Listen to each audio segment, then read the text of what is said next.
Breakfast show. బీఆర్ఎస్లో గెలిచిన ఎమ్మెల్యేల్లో ఒక 10 మంది కాంగ్రెస్ పార్టీలో చేరారు లేదా కండువాలు కప్పుకున్నారు. వాళ్ళ వర్షన్ ప్రకారం చూస్తే చేరలేదు. సో ఈ వివాదం ఎప్పటి నుంచో చర్చలో ఉంది.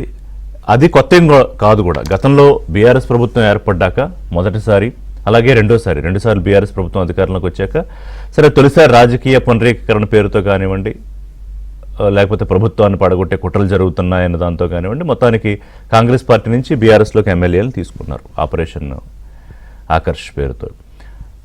దానికి కేసీఆర్ గారు చెప్పిన పేరు ఏంటంటే, తెలంగాణ సాధించుకున్న తర్వాత రాష్ట్రాన్ని సమగ్రంగా అభివృద్ధి చేసుకోవాలంటే రాజకీయంగా ఎటువంటి డిస్టర్బెన్సెస్ ఉండకూడదు, కాబట్టి మా మీద ఎవరో కుట్రలు చేస్తున్నారు కాబట్టి నిర్ణయం తీసుకున్నా ఉన్నారు. సో కాకపోతే అప్పుడు డిఫెక్షన్ తప్పించుకోవడానికి చేసిన కార్యక్రమం శాసనసభ పక్ష సమావేశం. అంటే కాంగ్రెస్ ఎల్పీ పార్టీ అంతా బీఆర్ఎస్లో విలీనం అయిపోయింది. సో సెకండ్ టైం కూడా, రెండోసారి బీఆర్ఎస్ అధికారంలోకి ఈసారి మంచి నెంబర్తో వచ్చినా కూడా ఎమ్మెల్యేలు తీసుకున్నారు. మొదటిసారి 19 మంది, తర్వాత ఒక 12 మంది అట్లా. సో ఇవాళ మళ్ళీ కాంగ్రెస్ పార్టీ గెలిచిన తర్వాత మరి అప్పుడు చేసిన ప్రాక్టీస్ ఇప్పుడు కూడా జరిగింది. కాకపోతే ఈసారి కొంత మొహమాట పడుతున్నారు కాంగ్రెస్ పార్టీలోకి వచ్చిన తర్వాత ఎమ్మెల్యేలు. ఎప్పట్లాగే డిఫెక్షన్ మీద కంప్లైంట్లు చేస్తారు. అప్పుడు కాంగ్రెస్ నాయకులు చేశారు, ఇప్పుడు బీఆర్ఎస్ నాయకులు చేస్తున్నారు. అయితే సుప్రీంకోర్టు ఇచ్చిన మార్గదర్శకాలు ఏంటంటే 3 నెలల్లో స్పీకర్ నిర్ణయం తీసుకోవాలి, ఏదో ఒకటి విచారించి అనర్హత వేస్తారా లేకపోతే ఏమిటి డిస్క్వాలిఫికేషన్ అనేది. ఆర్టికల్ 10లో అంటే చిన్న లొసుగులు, చిన్న లోపాలు ఉన్నాయి. దాన్ని పట్టుకుని అయితే శాసనసభ పక్ష సమావేశం ఇందులో విలీనం అయిపోవాలి, లేదా డిఫెక్షన్ తప్పదు. కానీ ఆ డిఫెక్షన్కి ఎప్పటి వరకు నిర్ణయం తీసుకోవాలి స్పీకరు? సో అది రాజ్యాంగంలో ఇదమిద్దంగా ఇంత టైంలో లేదు. అందుకని మళ్ళీ ఎన్నికలు వచ్చేదాకా సాగదీస్తారు, ఎందుకంటే స్పీకర్ విచక్షణ అధికారం ఉంటుంది కాబట్టి. కానీ ఇప్పుడు సుప్రీంకోర్టు ఇచ్చిన గైడ్లైన్స్ ప్రకారం అక్టోబర్ 31 వరకు మాత్రమే సమయం ఉంది. అయితే ఈలోపు ఒక కొత్త విధానం ఏంటంటే, ఈ ఎవరైతే బీఆర్ఎస్ ఎమ్మెల్యేలు కంప్లైంట్ చేశారో ఈ పార్టీ మారిన ఎమ్మెల్యేల మీద, వాళ్ళకి క్రాస్ ఎగ్జామినేషన్ జరుగుతోంది స్పీకర్ ఆధ్వర్యంలో. ఈ ఎమ్మెల్యేలు ఎవరైతే కంప్లైంట్ చేశారో వాళ్ళ న్యాయవాదులు ఈ ఎమ్మెల్యేలని, డిఫెక్ట్ అయిన ఎమ్మెల్యేలని క్రాస్ ఎగ్జామినేషన్ చేస్తున్నారు. అందులో దాదాపు 80-90 క్వశ్చన్స్ ఏవో అడుగుతున్నారు. బీఆర్ఎస్ టికెట్లపై గెలిచి మీరు కాంగ్రెస్ పార్టీలో ఎందుకు చేరారు? కాంగ్రెస్ కండువా ఎందుకు కప్పుకున్నారు? ఒకవేళ మీరు చేరకపోతే బీఆర్ఎస్ అధినేతను ఎందుకు కలవట్లేదు కేసీఆర్ని? లేకపోతే ఎందుకు మీరు పార్టీ ఆఫీసులకు రావట్లేదు? ప్రభుత్వ వ్యతిరేక కార్యక్రమాలు చేస్తుంటే బీఆర్ఎస్ అందులో ఎందుకు పార్టిసిపేట్ చేయట్లేదు? నియోజకవర్గ కార్యక్రమాలకు ఎందుకు వెళ్ళట్లేదు? ఇలాంటి ఒక ప్రశ్నలన్నీ ఉన్నాయి. స్పీకర్ సమక్షంలోనే న్యాయవాదులు క్రాస్ ఎగ్జామినేషన్. దానికి వాళ్ళు single line statement, same old statement ఏంటంటే, మేము పార్టీ మారలేదు, నియోజకవర్గ అభివృద్ధి కోసమే ముఖ్యమంత్రి గారిని కలిసాము, మేము కాంగ్రెస్ కండువా కప్పుకోలేదు అని. బట్ విజువల్స్లో క్లియర్గా అది కాంగ్రెస్ పార్టీ కండువాయే.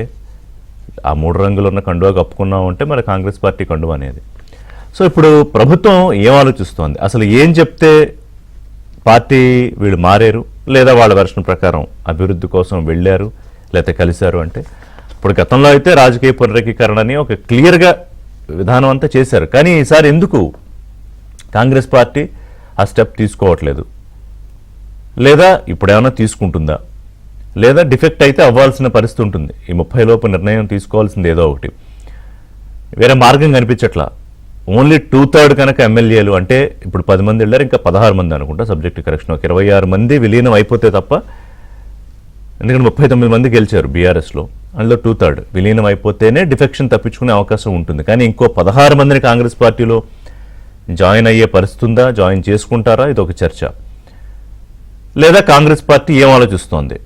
ఎందుకంటే స్థానిక సంస్థల ఎన్నికలు ఉన్నాయి, జూబ్లీ హిల్స్ ఎన్నికలు, ఉప ఎన్నికలు ఉన్నాయి. ఇప్పుడు మొత్తం అంతా ఫోకస్ అంతా దాని మీదే ఉంది. పండగలు అయిపోయాయి, ఇంకా పండగ తర్వాత ఈ రోజు నుంచి యుద్ధ ప్రాతిపదికన, ఎందుకంటే నోటిఫికేషన్ వచ్చేసింది స్థానిక సంస్థల ఎన్నికలకి. సరే దాని మీద కొంత జీవో ఇచ్చాక ఎన్నికల వరకు అది అవుతాయా అవోవా, కోర్టుకి వెళ్తారా, ఇదంతా కొంత సందిగ్ధం కనిపిస్తోంది. పెద్దగా అడ్డంకులు అయితే వచ్చేటట్టు లేవు. స్థానిక సంస్థల ఎన్నికలు జరుగుతాయి అనుకుంటున్నాను. జూబ్లీహిల్స్ ఉప ఎన్నిక కూడా అభ్యర్థుల ఖరారు విషయంలో బీఆర్ఎస్కి ఆల్రెడీ అభ్యర్థి గోపీనాథ్ గారు సతీమణి ఖరారయ్యారు. కాంగ్రెస్ పార్టీ ఇంకా ఫైనల్ చేయాలి, బీజేపీ కూడా అనౌన్స్ చేయాలి. అలాగే ఈ ఫిరాయింపుల విషయంలో నేను బీజేపీ మాట్లాడుతూ, మేము ఫిరాయింపులు ఎట్టి పరిస్థితుల్లోనూ అంగీకరించము, ఎంకరేజ్ చెయ్యము. ఎవరన్నా పార్టీ మారాలనుకుంటే కనుక రాజీనామా చేసేసి 2 ఎమ్మెల్యేలు అయితే, ఇట్స్ ట్రూ. గతంలో కోమటిరెడ్డి రాజగోపాల్ రెడ్డి కానీ, ఈటెల రాజేందర్ కానీ పార్టీలు మారినప్పుడు బీజేపీకి వెళ్ళినప్పుడు వాళ్ళు రాజీనామా చేసి వెళ్ళి గెలిచారు మళ్ళీ ఎమ్మెల్యేలుగా.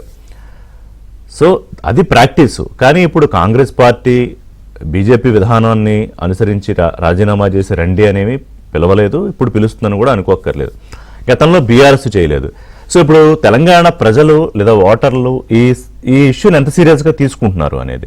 ఎందుకంటే ఇది తెలంగాణలో ఒక్క చోట జరుగుతున్న విషయంలో కాదు, గతంలో ఆంధ్రప్రదేశ్లో జరిగింది. మొట్టమొదటిసారి చంద్రబాబు నాయుడు ముఖ్యమంత్రి అయినప్పుడు, ఆ తర్వాత జగన్మోహన్ రెడ్డి ముఖ్యమంత్రి అయినప్పుడు. కాకపోతే జగన్మోహన్ రెడ్డి ముఖ్యమంత్రి అయినప్పుడు పార్టీ అఫీషియల్గా మారలేదు, కానీ టీడీపీ నుంచి డిఫర్ అయ్యి ఒక 5 వైఎస్ఆర్సీపీ సీట్లలోనే కూర్చునేవారు. సో ప్రతి రాష్ట్రంలో ఉంది దేశవ్యాప్తంగా.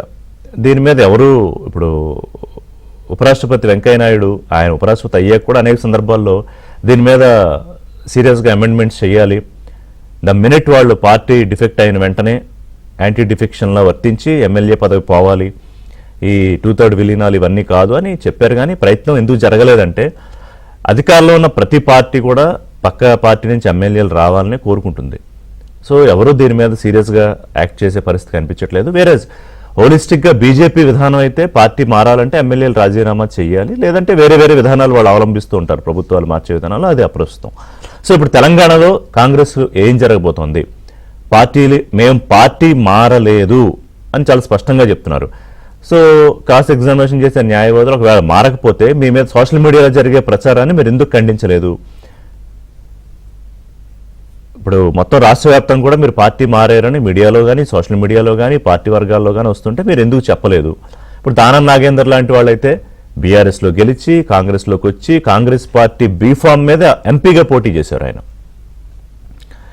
సో ఇప్పుడు ఇవన్నీ పరిగణలోకి తీసుకున్న తర్వాత ఏం జరిగే అవకాశం కనిపిస్తోంది? అసలు పదవి ఉంటుందా, ఊడుతుందా? మేము పార్టీ మారలేదని చెప్తున్న విషయాన్ని ప్రజలు నమ్ముతారా, అసలు సీరియస్గా తీసుకుంటున్నారా? అలాగే సీఎం రేవంత్ రెడ్డి ఏం ఆలోచిస్తున్నారు, కాంగ్రెస్ పార్టీ విధానం ఏంటి, ఇవన్నీ కూడా మాట్లాడదాం. ఒక బ్రేక్. ఎమ్మెల్యేల విషయంలో, పార్టీ ఫిరాయించిన ఎమ్మెల్యేల విషయంలో ఏం జరగబోతోంది? ఒకటి, అధికారికంగా ఏదో ఒక నిర్ణయం ఖచ్చితంగా తీసుకోవాలి. సో ప్రస్తుతం జరుగుతున్న విచారణలో అయితే పార్టీ మారలేదని చెప్తున్నారు కాబట్టి దాని ప్రాతిపదికగా నిర్ణయం ఉంటుందా? కానీ బీఆర్ఎస్ ఎవరైతే కంప్లైంట్ చేశారో ఆ ఎమ్మెల్యేల దగ్గర న్యాయవాదులు పార్టీ దగ్గర ఆధారాలన్నీ చూపిస్తున్నారు. పార్టీ కండువాలు కప్పుకోవడం, వేరియస్ ప్రోగ్రామ్స్లో పాల్గొనడం, ఇలాంటివన్నీ. సో మనతో పాటు డిబేట్లో రవీంద్రరావు గారు జాయిన్ అవుతున్నారు. ఎమ్మెల్సీ, బీఆర్ఎస్ పార్టీ సీనియర్ నాయకులు. తాడూరి శ్రీనివాస్ గారు బీజేపీ నాయకులు. కాసేపట్లో కాంగ్రెస్ నుంచి ఇందిరా శోభన్ గారు జాయిన్ అవుతారు. నమస్కారం రవీంద్రరావు గారు, శ్రీనివాస్ గారు. రవీంద్రరావు గారు, ఏంటి ఎట్లా చూడాలి? ఒకటి, ఇదేమీ ఏదో సామెత చెప్పినట్టు ఎవరికి తెలియని విషయం కాదు ఏం జరుగుతుంది అనేది. గతంలో ఏం జరిగింది, మీరు అధికారంలో ఉన్న 10 ఏళ్ళు, ఇవాళ కాంగ్రెస్ పార్టీ వంతు వచ్చింది. కాకపోతే ఏంటంటే ఇప్పుడు రివర్స్ గేమ్ అనుకోవాలా, రివర్స్ క్రైటీరియా, మేము అసలు పార్టీయే మారలేదు, మేము కప్పుకున్న కాంగ్రెస్ కండువాలే కాదు, మేమేదో అభివృద్ధి కోసం కలిసాం. మరి ఢిల్లీ ఎందుకు వెళ్ళారంటే సీఎం గారు ఢిల్లీలో ఉన్నాను, అక్కడికి రమ్మన్నారు, అక్కడికి వెళ్ళామని ఎందుకు చెప్తున్నారు ఎమ్మెల్యేలు. ఎందుకని ఇప్పుడు వాళ్ళు ఒప్పుకోవట్లేదు అని మీరు అనుకుంటున్నారు? ఋషి గారు, వారి చేరిక అనేది బహుశా నాడు నమ్మబలికి చేర్చుకుని ఉండవచ్చు. ఏది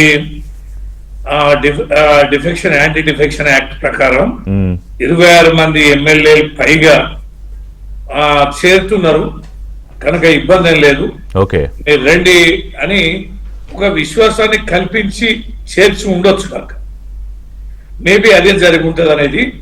తర్వాత బీఆర్ఎస్ పార్టీ కూడా ఇంత తీవ్రంగా కొట్లాడుతుంది, ఈ పార్టీ నిలబడుతుంది అనే విషయంలో కూడా వారికి కొంత కన్ఫ్యూజన్ క్రియేట్ చేసి ఉండొచ్చు. వీరు చేసిన నేరాలు చాలా ఉన్నాయి, అవన్నీ కూడా మేము చర్యలు చేపడతాం, జైల్లో ఉంటాం, ఆ పార్టీ ఉండదు, ఇక కేసీఆర్ గారి కుటుంబం మత కటకటాల పాలవుద్ది కనుక విచ్ఛిన్నం అయిపోద్ది, ఆ పార్టీ బ్రతికి బడగట్టే అవసరమే లేదు, అవకాశమే లేదని ఇవన్నీ ఇంటర్నల్ గా మాట్లాడినట్టుగా దాంట్లో పాల్గొన్న వ్యక్తులు చెప్పిన విషయాలు మా దృష్టికి వచ్చాయి. అంటే అనేక ఇంత సీనియర్ నాయకులు అయినా కూడా, లెజిస్లేటర్స్ అయి ఉండి కూడా వీరు ఈ రకమైన మాటలని నమ్మి వారు ఆ పార్టీలో చేరారు. ఎప్పుడైతే మేము సుప్రీంకోర్టుకి వెళ్ళామో, ఎప్పుడైతే చట్టపరంగా దీన్ని తీవ్రంగా పరిగణించామో, ఇక అక్కడి వరకే ఆగిపోయింది. బీఆర్ఎస్ పార్టీ పైన వారు కేసు, అంటే మీరు వెళ్ళరు అని ఇప్పుడు ఎవరైనా ఊహిస్తారు కదా, మీరు కంప్లైంట్ చేస్తారు, ఎందుకంటే గతంలో కూడా వాళ్ళు కూడా చేశారు. ఖచ్చితంగా మీరు కంప్లైంట్ చేస్తారు, అది కోర్టు దాకా వెళ్తుంది, సుప్రీంకోర్టుకు వెళుతుంది. కానీ ఏదో మిస్ అయింది. మీరన్నట్టు 26 మంది వచ్చేసి ఎల్పీ పార్టీ విలీనం అయిపోతుందా అని అనుకుని వెళ్ళారా, లేదా ఏదో జరిగింది, ఎక్కడో మిస్ అయింది ఒకటి? మిస్ అవడే లేదండి, రెండే కారణాలు చెప్తున్నా కదా. ఒకటి 26 మంది పైన వస్తారని, రెండోదేమో బీఆర్ఎస్ పార్టీ బతికి బట్టగట్టదు. బీఆర్ఎస్ పార్టీలో చాలా అల్లకల్లోలం ఉంది, దీంట్లో కుటుంబ పంచాయతీలు ఉన్నాయి. తర్వాత పోతే వీరి మీద అనేకమైనటువంటి అవినీతి ఆరోపణలు ఉన్నాయి, అవన్నిటి కూడా సాక్ష్యాలు ఉన్నాయి. కేసుల పరంగా వారందరూ కూడా జైలుకు వెళ్ళడం ఖాయం. కనుక ఆ పార్టీ ఉండదనే ఒక నమ్మకాన్ని కూడా కల్పించి ఉండే అవకాశం ఉంది.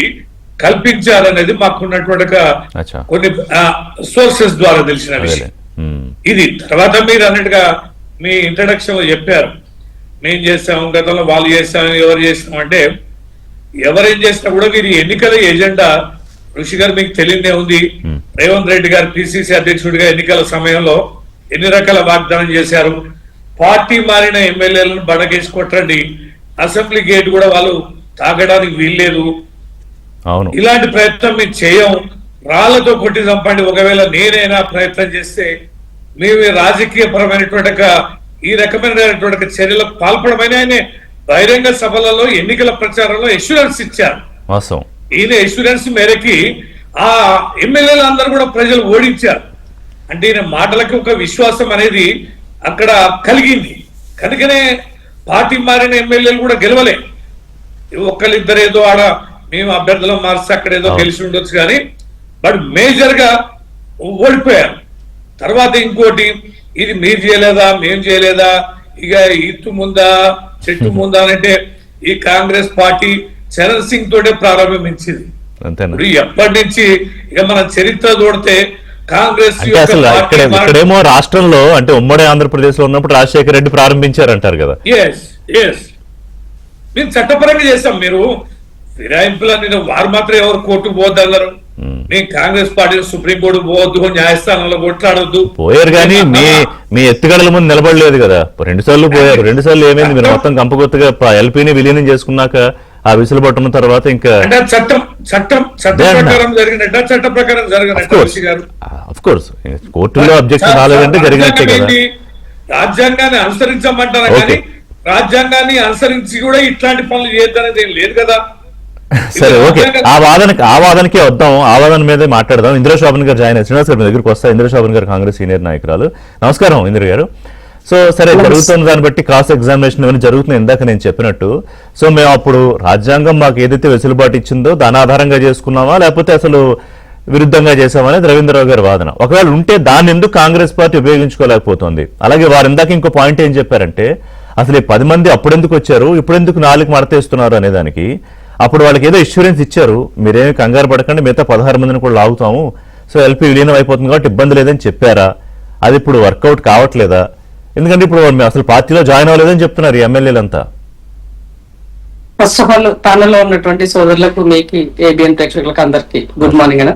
సో పార్టీ ఫిరాయింపులు ఈనాటి ఫిరాయింపులే రేపు ఫిరంగులై పేలుతాయని ఆనాడు నేను ఒక ఆర్టికల్ కూడా రాసి ఇచ్చిన ఆ రోజు గతంలో.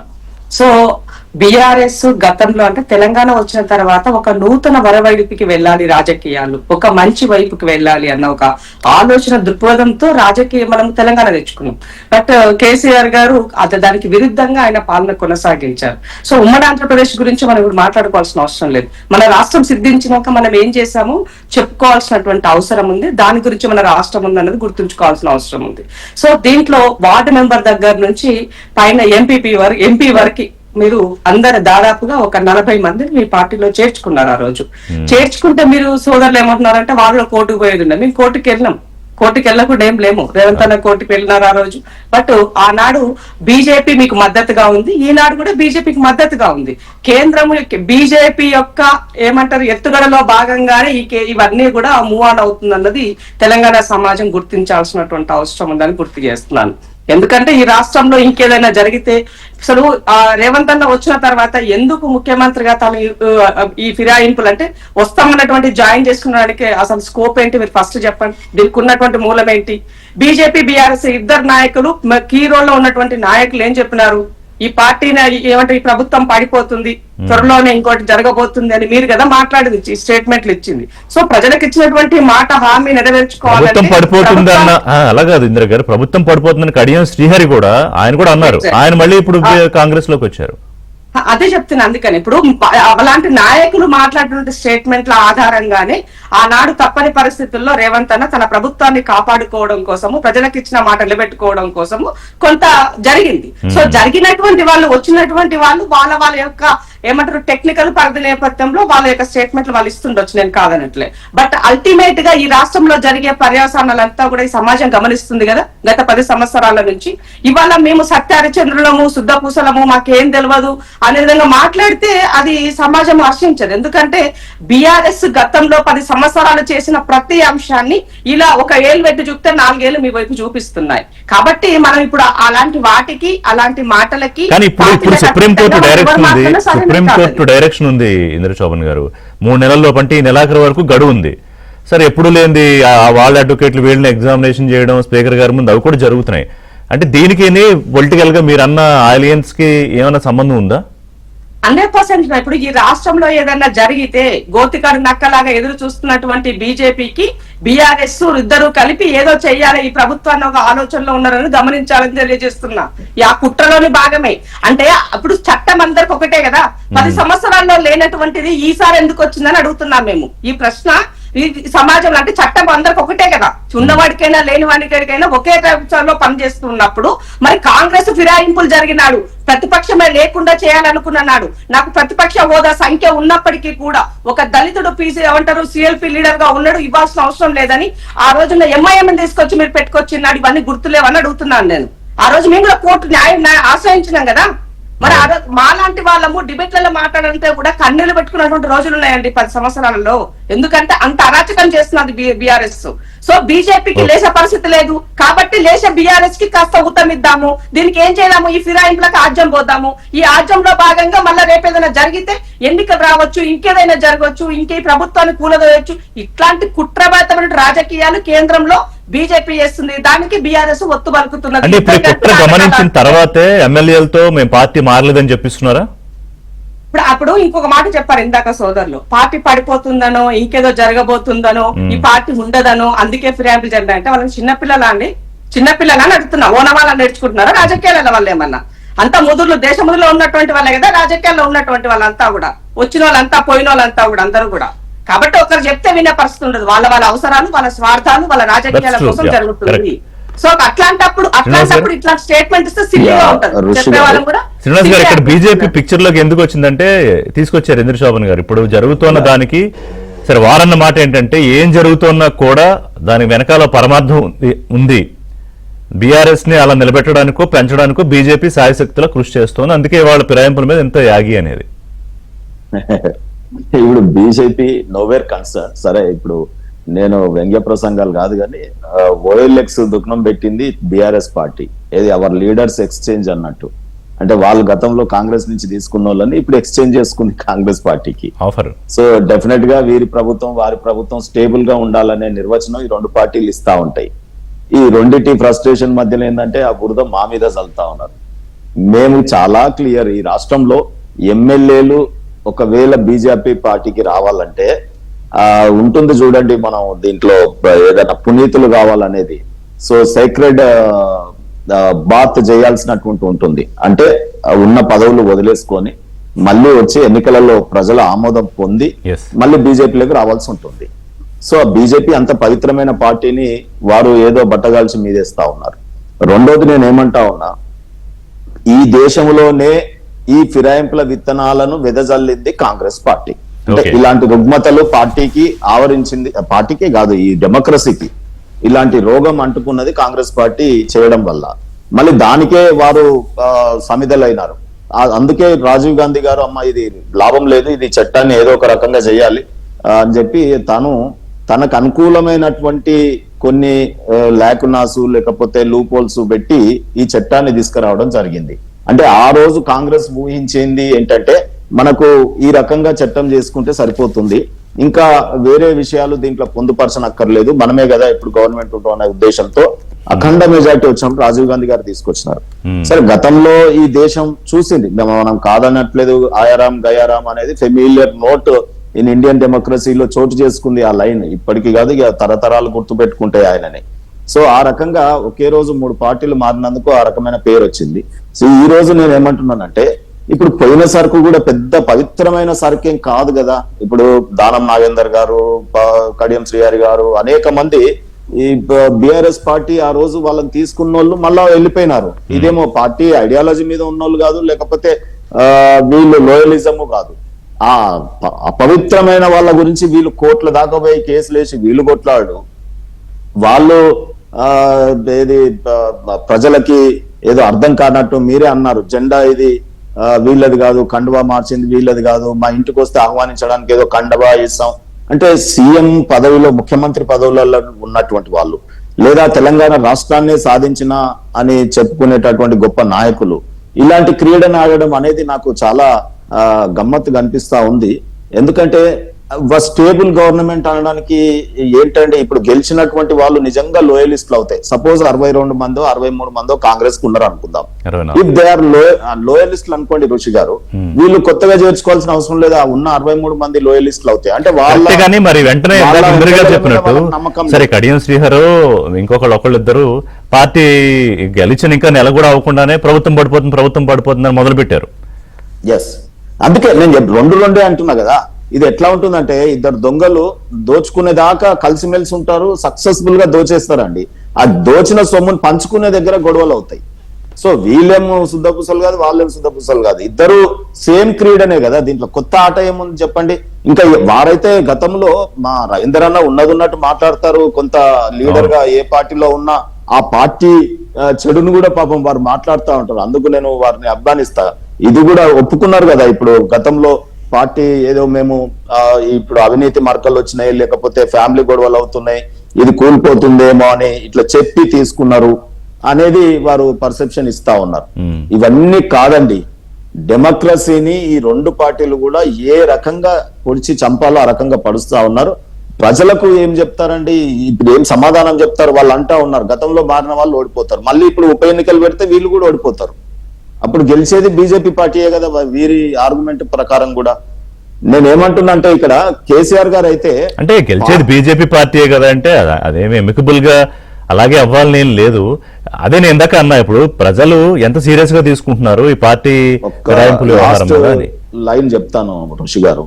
ఇప్పుడు మాట్లాడుతున్న మా రవీందర్ అన్న ఒకాల్తా ఏం తీసుకున్నాడు, గతంలో మారినటువంటి వారికి మీరు 2/3 వచ్చినారు కాబట్టి చేర్చుకున్నాము, అది లీగల్ గా వ్యాలిడిటీ అంటున్నారు. కాదండి, ఫస్ట్ శ్రీనివాస్ యాదవ్ గారు ఇంకొకరిని చేర్చుకొని సరితా ఇంద్రారెడ్డి గారు ఏకంగా మంత్రి పదవులు ఇచ్చేశారు కదా.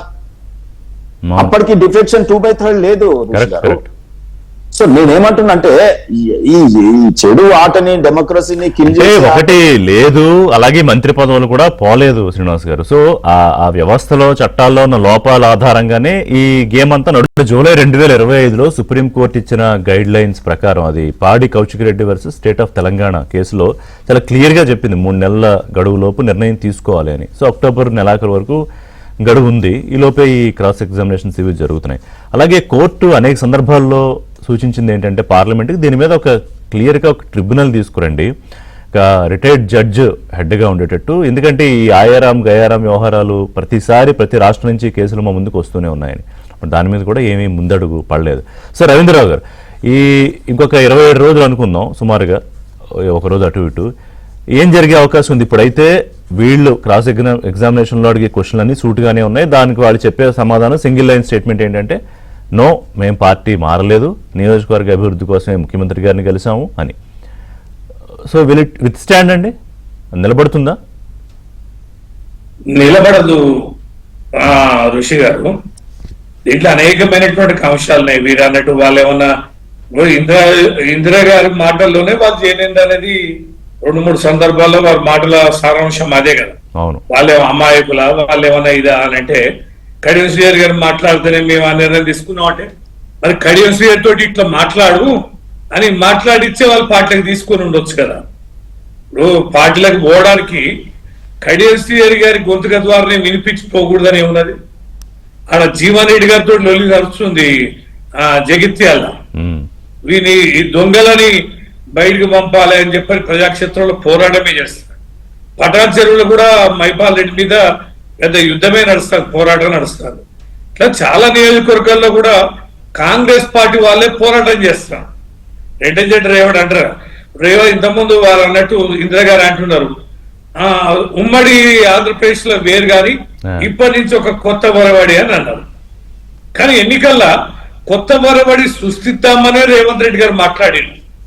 ఈ రకంగా ప్రోత్సహించడం పార్టీ ఫిరాయింపులు సరైనది కాదని, ఇది కాంగ్రెస్ చేసిన చట్టం, వారు మెచ్చే నాయకుడు రాజీవ్ గాంధీ గారు చేసిన చట్టం, వారు ప్రజాక్షేత్రంలో హామీ ఇచ్చింది మీరు తీసుకోమని.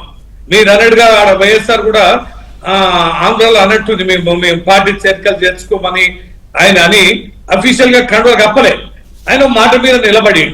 మరి ఈయన పొద సమానం వేదికల మీద అదే మాట్లాడిండు కదా, ఇవన్నీ మాట్లాడిండు. ఇంకోటి నేను ఋషి గారు మీకు కూడా విజ్ఞప్తి చేస్తానా, ఈ రాష్ట్ర వ్యాప్తంగా కానీ 10 నియోజకవర్గాలు కానీ ఎమ్మెల్యేల చేరిక మీద మీ ఏపీ అని ఒక సర్వేని కండక్ట్ చేయండి. ఓకే, ప్రజాక్షేత్రంలో ఇది వారు మాట్లాడే తీరు గాని భాష గాని, ఇప్పుడు ఆ నోటి మాట ఏదైతే ఉందో మీ పార్టీ మారలేదని అది చెప్పడం అనేది ఎంత జుగుప్సాకరంగా ప్రజలు ఫీల్ అవుతున్నారో ఒక్కసారి మీరు నిజాయితీగా సర్వే చేయించి మీరు పబ్లిక్ చేయండి. ఓకే, సో ముఖ్యమంత్రి ఎన్నికలకు ముందు, అంటే ముఖ్యమంత్రి కాకముందు ఎన్నికల ముందు అన్నమాట మీరు ఇందాక ప్రస్తావించారు. కానీ తాజాగా వ్యవహారం మొదలయ్యక కూడా చాలా అంతే స్ట్రైట్ గా మీకు చెప్పింది ఏంటంటే ఏమవుతుంది ఇందులో, ఆయన అసెంబ్లీలో కూడా అన్నారు, బయట కూడా అన్నారు. ఇదేమన్నా ఇవాళ కొత్తగా జరిగిందా, ఇంతకు ముందు ఎప్పుడు జరగలేదా దేశంలో, ఏం ఎన్నికలు రావు అన్నారు. ఆయన అసెంబ్లీ వేదికగా అన్నారు, బయట కూడా అన్నారు. అప్పటికి ఇంకా సుప్రీంకోర్టు గైడ్ లైన్స్ రాలేదనుకోండి, 3 months టైం అనేది రాలేదు.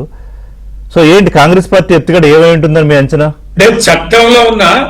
చట్టంలో ఉన్న వెసులుబాటు వల్ల వారు అట్లని ఉండొచ్చు. ముఖ్యమంత్రి గారు చట్టంలో ఉన్న వెసులుబాటు ఆ పరిస్థితి రాదని ఉండొచ్చు. కానీ ఇప్పుడు ఏ తర్వాత చట్టపరంగా ఉంది, ప్రజాక్షేత్రంలో కూడా ఉంది. మీరు చిన్న విషయం కాదు ఋషి గారు, మీరు గుర్తుపెట్టుకోండి. ప్రజాక్షేత్రంలో మొన్న నేను గద్వాల కేటీఆర్ గారు పోయారు, ఆడ కృష్ణమోహన్ రెడ్డి గారు ఫ్లెక్సీలు కట్టింది కాంగ్రెస్ కండువతోటి, కాంగ్రెస్ నాయకులతోటి ఫ్లెక్సీలు కడితే క్లాత్ తోటి కవర్ చేసిరు ఋషి గారు. అంటే అక్కడ ర్యాలీలో గాని, జనంలో గాని, పబ్లిక్ లో గాని ఎంత జుగుప్సకరమైన చర్చ జరిగింది అనుకుంటా. ఎంబ్రేసింగ్ మూమెంట్ అది అక్కడ ఎమ్మెల్యేకి, చాలా ఎంబ్రేసింగ్. పొద్దుస్తమానం జీవన్ రెడ్డి గారు జగిత్యాల మామూలుగా కాదు, అడుగున అక్కడ ఉన్న ఎమ్మెల్యే సంజయ్ గారిని, డాక్టర్ సంజయ్ గారిని నిలువరించే విధానం. పటాన్ చెరువులను అయితే మైపాల్ రెడ్డి క్యాంప్ ఆఫీస్ మీద దాడి చేసి ఓషిడికే ఏం రాను కాంగ్రెస్ పార్టీ అంటాను, మరి కాంగ్రెస్ పార్టీ కండువలేరా, మరి ముఖ్యమంత్రి గారి ఫోటో ఎదురా అని చెప్పి పోయి కాంగ్రెస్ వాళ్ళే క్యాంప్ ఆఫీస్ లో పెట్టారు. అంటే శేషంగన్పూర్ లో కూడా రోజుకోసారి కడియశ్రీ గారు మాట్లాడుతుంటాడు. ఆయన స్థాయి కూడా దిగజారి. ఎంత జుగుప్సకరమైన చర్చ ఉందంటే ప్రజాస్వామ్యంలో ఇంత అవమానకరంగా లెజిస్లేటర్స్ ఎదుర్కోవడాన్ని అయితే నేను నా సుదీర్ఘ ప్రయాణంలో నేను ఎప్పుడు కూడా చూడలే. సరే చేరికలు పోతుండొచ్చు, చేస్తుండొచ్చు, కానీ ఏతావాత రాజకీయ పార్టీల పట్ల, రాజ్యాంగం పట్ల ఉండే మన వైఖరి పట్ల ఈ ప్రజాప్రతినిధులైన అత్యంత గౌరవప్రదంగా చూసుకునే ఎమ్మెల్యేలు ఈ రకంగా మాట్లాడడం అనేది ఏ పరిస్థితులు కూడా జీర్ణించుకోవడాలి. ఒక పక్కన బీఆర్ఎస్ఏ లేదు, బీజేపీ లేదు, వీళ్ళతోటి ఏం కాదు, మేము మొత్తం క్లీన్ స్వీప్ చేస్తాం, గవర్నమెంట్ బ్రహ్మాండంగా ఉంది అన్నప్పుడు మరి రాజీనామా ఇచ్చి గెలవచ్చు కదా, ఏమున్నది దాంట్లో? నీకు అంత దమ్ము ధైర్యం ఉన్నప్పుడు ఎందుకు మరి ఎంత? అదే ప్రశ్న అడుగుతారు ఇప్పుడు ఇందిరా శోభన్ గారు. అప్పట్లో మీరు కూడా ఉద్యమ ఛాంపియన్ గా అధికారంలోకి వచ్చి రాష్ట్రం ఏర్పాటుకి కారణమైనప్పుడు అంతే బాజాబ్తా రాజీనామా చేయించి తీసుకోవచ్చు కదా అనే ప్రశ్న మీకు కూడా వస్తుంది. అలాగే ఇందాక ఇందిరా శోభన్ గారు బీజేపీ ప్రస్తావన తీసుకొచ్చారు. అంటే రాష్ట్రంలో బీఆర్ఎస్ ని రాజకీయంగా నిలబెట్టడానికో లేకపోతే మళ్ళీ ఎన్నికలకు సమాయత్తం చేయడానికో అని ఇందిరా శోభన్ గారి మాటలు, BJP is continuously backing up అని, అంటే వెనకాల ఉండి నడిపిస్తోందని. నన్ను అడుగుతున్నారా మిమ్మల్ని? ఇప్పుడు ఇందిరా శోభన్ గారు ఇది గత కొద్ది కాలం నుంచి నడుస్తూనే ఉన్నది. ఆయనే పూటకోసారి ఢిల్లీ పోతాడు, ఎవరిని కలుస్తాడు, మోడీ గారి ఆశీస్సులు ఎట్లా ఉన్నాయి, చంద్రబాబు నాయుడు గారు ఎట్లా కోఆర్డినేషన్ చేస్తాడు ఈ రాష్ట్రంలో, బీజేపీ కాంగ్రెస్ ఇద్దరు లక్ష్యం చంద్రబాబు నాయుడు గారికి ఏం సంబంధం అండి తెలంగాణ రాజకీయాలు? కాదు కదా, చంద్రబాబు నాయుడుకి కాదు ఈ కాంగ్రెస్ బీజేపీ బీఆర్ఎస్ వ్యవహారంలో ఆయన ఏదో ఆంధ్రప్రదేశ్ ముఖ్యమంత్రి, ఆయన రాష్ట్రం, ఆయన రాజధాని అభివృద్ధి అనేది పడుతున్నాడు, ఎన్డీఏలో భాగస్వామి. ఆయనకి ఏం సంబంధం వ్యవహారంలో? ఎందుకు బీఆర్ఎస్ పదే పదే చంద్రబాబుని తీసుకొస్తుంది పిక్చర్ లోకి? మీరు తెలంగాణ రాష్ట్రం ఏర్పడడంలో గాని ఏర్పడిన తర్వాత మొదటి టర్మ్ లో ఆయన ముఖ్యమంత్రి, ఇక్కడ కేసీఆర్ గారు ముఖ్యమంత్రి. ఎన్ని వైరుధ్యాలు, ఎన్ని గొడవలు, విభజన సమస్యలు ఇంకా పరిష్కారం కాకుండా ఉండడానికి కారణాలు ఎవరు? ఈ రాష్ట్ర ఏర్పాటుకు బాగా కసితో ఉన్న వ్యక్తి చంద్రబాబు నాయుడు గారు. ఇప్పుడు కాదు, ఇప్పుడు 10 ఏళ్ల తర్వాత భాగస్వామ్యం ఉండు. ఇప్పుడు 10 ఏళ్ల తర్వాత 2 సార్లు మీ ప్రభుత్వం వచ్చింది, అయిపోయింది. 3వ గవర్నమెంట్ కాంగ్రెస్ వచ్చింది. చాలా మారిపోయాయి తెలంగాణలో, ఈక్వేషన్స్ మారిపోయాయి, ప్రజల ఆలోచనలు మారిపోయాయి. తెలుగుదేశం పార్టీ అసలు ఇప్పుడు తెలంగాణలో ఉందా? సరే రేపు వస్తారా వాళ్ళు రారా తర్వాత సంగతి. ఇవాళైతే యాక్టివ్ గా అసలు పార్టీ లేదు కదా. అంటే మీరు వాంటెడ్ గా చంద్రబాబు నాయుడు ఇందులోకి ఎందుకు తీసుకొస్తున్నారని? ఖచ్చితంగా హైదరాబాద్ అనేది చాలా కీలకమైంది. హైదరాబాద్ లో ఎవరెవరు ఏ రకంగా ఇప్పుడు ఈ 2 ఏళ్లలో వస్తున్నారు, ఏ రకంగా మాట్లాడుతున్నారు అనేది జగమెరిగిన సత్యం. అది చంద్రబాబు నాయుడు గారి యొక్క ఆధిపత్యం తెలంగాణ మీద కూడా ఉండాలనే, తెలంగాణలో ఉన్న ప్రయోజనాలన్నీ కూడా ఖచ్చితంగా ఇప్పుడు నీటికి సంబంధించి బనకచెర్ల ఏంటి, బనకచెర్లకు సాఫీ జరగాలంటే ఏంటి, తెలంగాణ ప్రభుత్వం యొక్క సహకారం ఉండాలి. గోదావరి కృష్ణా జలాలకు సంబంధించి గాని ఇతరత్ర రావాల్సినటువంటి అన్ని ఇవాళ బాజాప్తం కేట్లు తెచ్చుకుని అక్కడ పనులు మొదలుపెట్టే పరిస్థితి ఉంది. సరే, ఈ బనకచెర్ల కోసం ఇంకో దానికోసం ఎన్నికల్లో బీఆర్ఎస్ ని కూడా చంద్రబాబు ఓడించాడు అనలేదు మీరు? అన్నారా ఎప్పుడైనా? తెలంగాణ ఆంధ్రప్రదేశ్ కంటే తెలంగాణ కేసీఆర్ గారి పరిపాలనలో చాలా అంశాలలో అగ్రభాగాన ఉంది. సో అది జీర్ణించుకోలేని పరిస్థితి. ఇవాళ తెలంగాణ అభివృద్ధిని ఓర్వలేని పరిస్థితి. తన శిష్యుడే ఉన్నాడు. సీనియర్ నాయకులు అట్లా ఎట్లా మాట్లాడతారు? ఇప్పుడు ఆంధ్రప్రదేశ్ ఉన్న పరిస్థితి సరే, రాజధాని లేకపోవడం అదంతా కాదు, అయిపోయింది. వాళ్ళ హైదరాబాద్ క్యాపిటల్, రెవెన్యూస్ ఆంధ్రకి ప్రమాదకరం అని అంటున్నా. ఓకే, ఇందిరా గారు ఒక్క నిమిషం, శ్రీనివాస్ గారు అంటే క్రిస్ పాయింట్ అని ఉంది. నేనేమన్నా క్రిస్ పాయింట్ ఏంటంటే, ఈ తెలంగాణ అనే పదం వారు పార్టీలకి వెళ్ళి తీసేసిన ఈ తెలంగాణ అనే స్లోగన్ ని వాళ్ళని వదులుతలేదండి. తెలంగాణని వాళ్ళని వదులుతలేదు. జగన్ గారేమో మంచివారు, చంద్రబాబు నాయుడు గారేమో మంచి వారు.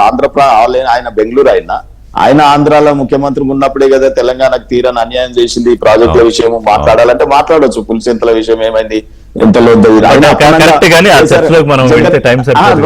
రెండోది ఋషి గారు ఏమిటంటే, కేసీఆర్ గారు డైరెక్ట్ పోయి జగన్ గారికి అప్పనంగా తెలంగాణ ప్రాజెక్టుల మీద శ్రీరామ్ సాగర్ ప్రాజెక్టుకి వెళ్ళి నీళ్ళు తీసుకోవచ్చు, మీరు తప్పేముంది, గోదావరికి వెళ్ళి నీళ్ళు తీసుకోవచ్చు, వాళ్ళు ప్రజలు కాదా అని మాట్లాడారు. అంటే చంద్రబాబు నాయుడు రాగానే ఆంధ్ర ప్రజలు ఈ నక్షత్రం మారిపోతాయా? కరెక్ట్ గారు, రవీంద్రరావు గారు చెప్పిన దాంట్లో ఒకటి ప్రజల్లో వ్యతిరేకత ఉంది, మహారాష్ట్ర సర్కార్ అది బయటపడాలంటే ఎన్నికల్లో తప్ప తెలిసే అవకాశం లేదు. ఒకటి పాయింట్ నెంబర్ 1. పాయింట్ నెంబర్ 2, ఇవాళ రేవంత్ రెడ్డి గారు చాలా కాన్ఫిడెంట్ గా బీఆర్ఎస్ పని అయిపోయింది, ఇంకా ప్రజలు పట్టించుకోవడం అన్నప్పుడు, అలాగే రెండోది బీజేపీకి అసలు సీనే లేదన్నప్పుడు ఎన్నికలకు వెళ్ళొచ్చు కదా అని ఇంకొక మాట అన్నారు. అలాగే చంద్రబాబు నాయుడు గారిని కూడా తీసుకొచ్చారు పనిలో పని. ఏం చెప్తారు? ఇప్పుడు ఎలక్షన్ అంటే ఆషామాషి కాదు కదా, ఊక మన ఇష్టానుసారంగా మన అవసరాల కోసం ఎన్నికలు రావు కదా. దానికి పీరియడ్ ఉంటది, దానికి సడన్ షెడ్యూల్ ఉంటది, దాని ప్రకారంగా ఎలక్షన్లు జరుగుతాయి. వీళ్ళకి నిజంగా ఇంత చిత్తశుద్ధి ఉంటే దేశంలో మేము తెచ్చినటువంటి పార్టీ ఫిరాయింపుల చట్టం ఉంది, చట్టబద్ధతగా ఉన్నటువంటి చట్టాన్ని అమలు చేయండి. వారు ఎవరైతే పార్టీ ఫిరాయిస్తారో ఆటోమేటిక్ గా వాళ్ళ సభ్యత్వం రద్దు అయిపోతుందని. ఇప్పుడు రాష్ట్ర బీఆర్ఎస్ కాదు కదా చేసేది, నాగేందర్ గారికి చట్టము కేంద్రంలో పరిధిలో ఉన్నటువంటి చట్టము. ఈ చట్టాన్ని రాష్ట్రాలకి 100% చేయాల్సిందేని ఒక పార్లమెంట్ లో ఒక అమెండ్మెంట్ చేసి ఇవ్వండి, ఆటోమేటిక్ గా అదైపోతాయి కదా. అది చేయశాత కదా, ఎందుకంటే వాళ్ళే కదా ఇదంటికి ఆజ్యం పోస్తుంది. దేశవ్యాప్తంగా 8 రాష్ట్రాలలో అధికారాలు ఎట్లా ఊళ్ళదోస్తారో అందరికి తెలిసిన విషయమే. వాషింగ్ పౌడర్ నిర్మా స్కీమ్ ఎట్లా జాయిన్ అవుతారో అందరికి తెలిసిన విషయమే. సో ఇట్లా మనం గొంగట్లో కూర్చొని తింటూ ఎంటుకలు వస్తున్నట్టు ఉంది మనం చెప్పే ముచ్చట. కాబట్టి అవన్నీ బంద్ చేసి ప్రజాక్షేత్రంలో ప్రజలకు వదిలేయండి, ప్రజలే డిసైడ్ చేస్తారు ఎవరు ఎట్లా. అంటే ఒక బీఫామ్ లో గెలిచి ఇంకో బీఫామ్ పైన ప్రజలకే వదిలేద్దామని ఎలక్షన్ పెట్టమనేది. నేనేం ప్రజలకు వదిలేయాలంటేనే చెప్తున్నాను, ఎలక్షన్ ఎలక్షన్ పెట్టాలి. అనివార్యమైనప్పుడు 100% ఎలక్షన్కి వెళ్తాం. ఇక్కడ ఉన్నటువంటి ముఖ్యమంత్రి దమ్మున్న ముఖ్యమంత్రి, ఎవరికి బెనికేది లేదు, అదిరేది లేదు, అది గుర్తుపెట్టుకోండి. ఏ దానికైనా కూడా సవాల్కి ప్రతి సవాలని ముందుకెళ్ళటువంటి ఉన్నటువంటి నేచర్. ఇవాళ కేంద్రానికి వెళ్ళి పలుసార్లు వెళ్తున్నది ఎవరు అని ఇందాక మరి ఎవరిని అన్నాడు. సో ఒక ముఖ్యమంత్రిగా ప్రధానమంత్రి తోటి మాట్లాడాల్సిన అవసరం ఉంటది. సంక్షేమ పథకాలకు సంబంధించినటువంటి డెవలప్మెంట్ యాంగిల్ లో కలవాల్సిన అవసరం ఉంటది. 50 సార్లు కాదు 100 సార్లైనా కలుస్తా అని చెప్పినారు. ఎందుకు కలుస్తా అని చెప్పినారు? మీరు చేసినటువంటి అప్పుల నుంచి బయటపడాలి అని అంటే నాకు కేంద్రము నుంచి రావాల్సినటువంటి నిధుల విషయంలో ఇంకొంచెం పెంచుకోవాల్సిన బాధ్యత ఉంది రాష్ట్ర అభివృద్ధి కోసం. కాబట్టి 100% ఆ యాంగిల్లో కలిసినంత మాత్రాన దానికి ఏమంటారు, పక్క రాష్ట్రంలో ఉన్నటువంటి ముఖ్యమంత్రి మాకు మద్దతు ఇస్తున్నట్టుగా ఇది సరైన స్టేట్మెంట్ కాదు. ఎందుకంటే అన్న చాలా మెచ్యూర్డ్ పొలిటీషియన్, చాలా సంవత్సరాల నుంచి రాజకీయాల్లో ఉన్నటువంటి వ్యక్తి. బట్ ఈ రాష్ట్రంలో ఎప్పుడు బీఆర్ఎస్ మాట్లాడాల్సి వచ్చినా కూడా ఆంధ్రుల యొక్క వాళ్ళ యొక్క పేరు కలవకుండా, వాళ్ళ గురించి మాట్లాడకుండా, బాబు గారిని జపం చేయకుండా వాళ్ళు రాజకీయాలు చేయలేదు. ఎందుకంటే సెంటిమెంట్ రగల్చాలి. సెంటిమెంట్ అంటే ఇంకా చంద్రబాబు అంటే అలా కాదు. దానివల్ల ఏంటంటే అంటే చంద్రబాబు ఇంకా ఈ సో రిలవెంట్ ఇన్ తెలంగాణ అని చెప్తున్నారా, లేదా చంద్రబాబు అంటే ఇంకా బీఆర్ఎస్ భయపడుతుందా? అని మీకు ఒకటి చెప్తా, నేను బాబు గారు ఎప్పుడు మాట్లాడినా కూడా ఒక మాట చెప్తారు. ఆయన ఈ తెలుగు రాష్ట్రాలనే మాట్లాడతారు కానీ ఓన్లీ ఆంధ్రప్రదేశ్ అని మాట్లాడతారు. ఇక్కడ పూర్తిగా పార్టీ వాళ్ళు వదిలేసుకొని ఏం వెళ్ళలేదు, ఉన్నారు కానీ స్తబ్దతలో కొంత లైట్ గా నడుపుకుంటున్నారు వాళ్ళు. ఎందుకనంటే అల్టిమేట్ గా వాళ్ళకి ఏపీలో స్టాండ్ అయి ఉన్నారు ఎక్కువగా, కాబట్టి అక్కడ పని చేస్తున్నారు. అవసరం వచ్చినప్పుడు ఇక్కడ కూడా ఉంటారేమో, మనకు తెలియదు ఆ విషయం, అది ఫ్యూచర్. బట్ కానీ ఎట్ ప్రెసెంట్ ఈ రాష్ట్రానికి కూడా ముఖ్యమంత్రిగా పనిచేస్తున్నారు కాబట్టి డెఫినెట్ గా తెలుగు ప్రజలు బాగుండాలని కోరుకుంటారు. అది తప్పులేదు, నేను దాన్ని తప్పు పట్టట్లేదు. బట్ చంద్రబాబు నాయుడు రేవంత్ అన్న ఇద్దరు కలిసి పనిచేశారు కాబట్టి ఇవాళ ఆయన యొక్క అండదండలు ఉంటాయంటే ఇది సరైనది కాదు. అందుకే చెప్పాను, రేవంత్ అన్న ఒకరు చెప్పితే వినే వ్యక్తిత్వం కాదు. గతంలో ఆ మాటకు వస్తే రేవంత్ రెడ్డి కన్నా ముందు కేసీఆర్ కూడా పనిచేశారు చంద్రబాబుతో కలిసి. అప్పుడు అట్లా చేస్తుంటే ఉన్నటువంటి వాళ్ళందరినీ కూడా ఎందుకు ఆ పార్టీలో చేర్చుకొని ఆ పార్టీ లేకుండా చేస్తున్నారు వాళ్ళు, అది ఆలోచించాలి మనం. కాబట్టి అది ఎక్కడి నుంచి ఎవరి పార్టీ ఎవరి రాష్ట్ర ప్రయోజనాలు వాళ్ళు దేనికోసం ఎవరి కోసం తాకట్టు పెట్టరు. ఇంద్రశోభన్ గారు వాళ్ళు రేవంత్ రెడ్డి గారు తెలంగాణకు ముఖ్యమంత్రి, ఆయన ఎందుకు చంద్రబాబు నాయుడు చెప్పినట్టు వింటాడు? ఆయన ఎందుకు చంద్రబాబు నాయుడు డైరెక్షన్ లో పనిచేస్తాడు? ఆయన రాష్ట్ర డైరెక్షన్ రాష్ట్ర ప్రజల కోసం పనిచేస్తాడు. ఆయన ఒక మాట చెప్తాను ఇక్కడ, ఒక మాట. ఇప్పుడు ఇంత ముందుకు అన్న చెప్తూ మాట్లాడుతూ ప్రాజెక్టుల గురించి మాట్లాడినారు. సో ఇవాళ బంకచర్ల విషయానికి తీసుకొచ్చినారు. బంకచర్ల అనే విషయానికన్నా ముందు మనం మాట్లాడితే పోతిరెడ్డి హెడ్ రెగ్యులేటర్ పెంచినప్పుడు మనం ఎందుకు సైలెంట్ ఉన్నాము? ఎందుకు పెద్ద ఫిరాయింపుల పైన పెద్ద అడ్వకేట్లను పెట్టి మీరు కొట్లాడాలి. ఆ రోజు లైట్ గా నామమాత్రంగా ఉన్నారు. అదే భూసేకరణకి సంబంధించి కాళేశ్వరం ప్రాజెక్టులకు మాత్రం కోట్ల రూపాయలు ఖర్చు పెట్టి అడ్వకేట్లను పెట్టి పని చేసుకున్నారు. ఎందుకంటే అక్కడ మీ స్వార్థము, మీ యొక్క ఏమంటారు సమాజానికి తెలుసు మీరు ఏం చేస్తున్నారు. ఇప్పుడు నాకు చెప్పండి, నాకు కాంగ్రెస్ పార్టీ ఎత్తుగా నాకు నిజంగానే అర్థం కాలేదు. ప్రభుత్వం అంటే బహుశా మీరు అన్ని బయటకు చెప్పాలని లేదు కానీ ఒకటి కత్తి వేలాడుతోంది. ఈ నెలాఖరు వరకు ఏదో ఒక నిర్ణయం స్పీకర్ గారు తీసుకోవాలి. అది తప్పించుకోవాలంటే ఒకటే మార్గం, ఒకటి విలీనం జరగాలి, ఎల్పీ విలీనం. అది ఇప్పుడు కనిపించట్లేదు ఈ షార్ట్ టైంలో, లేదా అనర్హత తప్పేటట్లేదు. ఇంకేమన్నా మధ్య ఇంకో మార్గం ఏమన్నా ఉందా? మూడో ఆప్షన్ అన్న మీకు ఒకటి చెప్తాను, స్పీకర్ కి విశేషణ అధికారాలు ఉంటాయి. సో కోర్టులు పూర్తిగా స్పీకర్ గారి యొక్క పరిధిని డైరెక్ట్ చేయడానికి లేదని చట్టమే చెప్తుంది. కాబట్టి దీనిని మనము పెద్దగా సీరియస్ గా చూడాల్సినటువంటి అవసరం లేదు. బట్ అల్టిమేట్ గా టెక్నికల్ గా వాళ్ళు ఇచ్చినటువంటి స్టేట్మెంట్ ఏమైతే ఉందో ఆ స్టేట్మెంట్ రికార్డ్ అవుతుంది. స్పీకర్ గారు చర్య తీసుకుంటారు.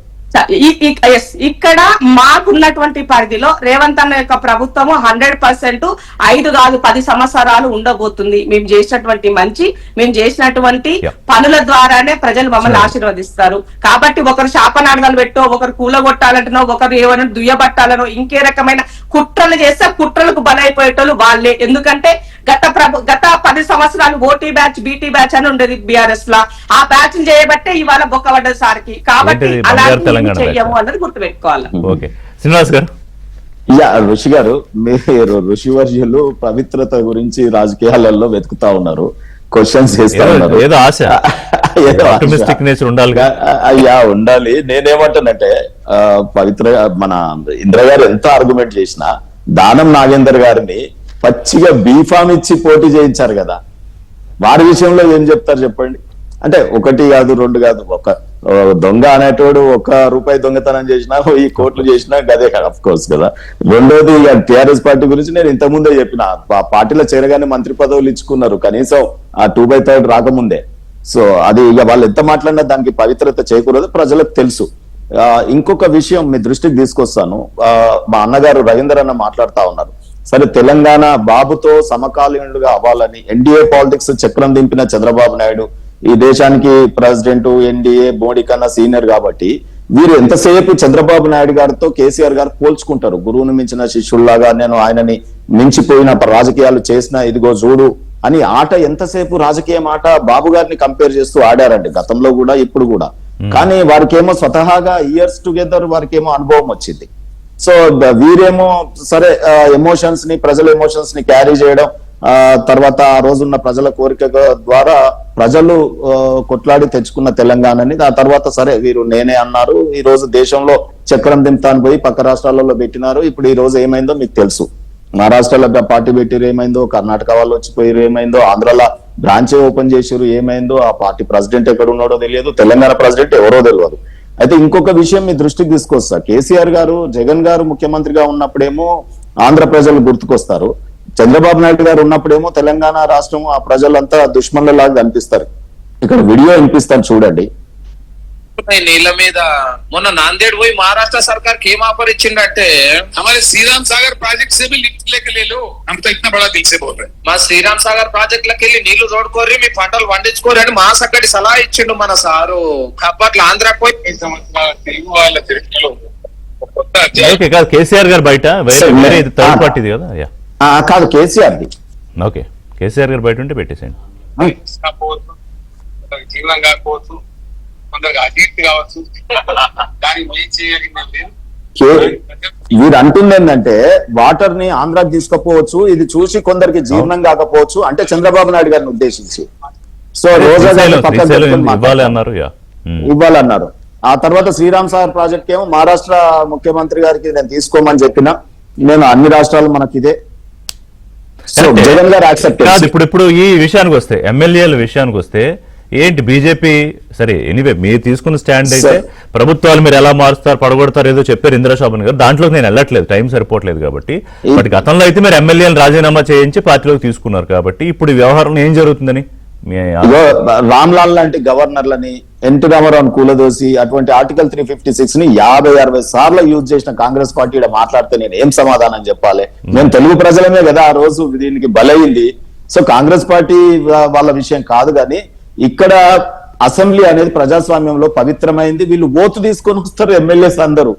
పార్టీ బీఫామ్ అంటేనే దాని అర్థం ఒక శాంక్టిటీ ఉండాలి, సేక్రెడ్ ప్లేస్ అనుకుంటున్నాం మనం ఎమ్మెల్యేలు గాని అసెంబ్లీ గాని. కానీ వీళ్ళే పార్టీలు మారితే మనం ఏం చెప్తాం? ఇక చట్టాలకు అతీతంగా ఎవరైతే ప్రజల యొక్క ఎన్నిక కాబడినాక అసెంబ్లీలో మొట్టమొదటగా ఓటు తీసుకుంటారు, మేము ఇక్కడ కూర్చుంటాం, ట్రెజరీ బెంచెస్ ఎవరు, అపోజిషన్ బెంచెస్ ఎవరు, ఎమ్మెల్యేగా పార్టీ ఎమ్మెల్యే ప్రమాణ స్వీకారం చేసిన తర్వాత పార్టీ మారితే ఈ చట్టం. కానీ ఇప్పుడు ఇంద్రశోభన్ గారు ఏమన్నారంటే స్పీకర్ విచక్షణాధికారం ఉంటుంది కాబట్టి కోర్టు చెప్పొచ్చు, తర్వాత స్పీకర్ ఏ నిర్ణయం తీసుకోవచ్చు అని. సో ఇక్కడ ఆప్షన్ ఏంటంటే ఒకటే అనర్హత వేసి ఎన్నికలకు వెళ్ళాలి, లేదా ఉప ఎన్నికలు రావు, మళ్ళీ ఎన్నికలు వచ్చేదాకా వాళ్ళు ఎన్నికలకు బోర్. సార్ ఇక్కడ ఏం జరుగుతుంది అంటే ఈ స్పీకర్ గారు ఏదో ఒక నిర్ణయం తీసుకుంటారు, ఎస్ ఆర్ నో వాళ్ళకు. తర్వాత ఏమవుతుంది, వాళ్ళు కోర్టుకు పోయే ఆప్షన్ ఉంది కదా, అంటే మళ్ళీ ఎంత టైం డ్రాగ్ అవుతుంది కదా. ఓకే సో మొత్తం మీద అయితే తేలే అంశం ఏం కనిపించట్లేదు. పొలిటీషియన్స్ ఉన్న దగ్గర ఇటువంటి జరగవు కదా. చట్టాలలో ఉన్న లోపాలన్నిటి వెతికి తీసిన తర్వాత లాస్ట్ మినిట్ ఏదో ఒకటి అవుతుంది. Right, thank you. ఆ రకంగానే జరుగుతుంది. చూద్దాం ఏం జరుగుతుందో. ప్రస్తుతానికి అయితే క్రాస్ ఎగ్జామినేషన్స్ జరుగుతున్నాయి, దాంట్లో ఏం బయటకు వస్తుందో చూద్దాం. థ్యాంక్ యూ ఇంద్రశోభన్ గారు, రవీంద్రరావు గారు. ఇది వాటి బ్రేక్ఫాస్ట్ షో.